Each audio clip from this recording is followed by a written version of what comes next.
আপনি ভাবছেন আমি পারবো না, ঠিক আছে, আজই ভাবুন। কিন্তু পারবো না এই ভাবনাকে কখনোই ভিতরে বেঁধে রাখবেন না। ছোট ছোট কাজ করুন, ছোট চ্যালেঞ্জ নিন। আজ শুধু একটি কাজ করুন, কারণ এই একটি কাজ আপনার ভেতরের পারবো না এই ভয়টাকে ভেঙে দেবে। চেষ্টা করুন, ব্যর্থ হন, আবার চেষ্টা করুন। যদি আপনি একদিন চেষ্টা করেন আমি পারবো না, এটা ধীরে ধীরে বদলে যাবে।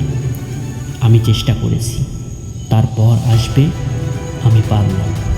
সফলতা বড় জিনিস নয়, এটা আসে ছোট ছোট জয়গুলো থেকে। একটি পদক্ষেপ, একটি কাজ, একটি সিদ্ধান্ত।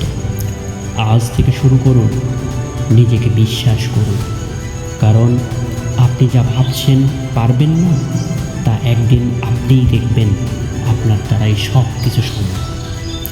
ভিডিওটি যদি ভালো লেগে থাকে অবশ্যই একটি লাইক, কমেন্ট এবং সাবস্ক্রাইব করবেন।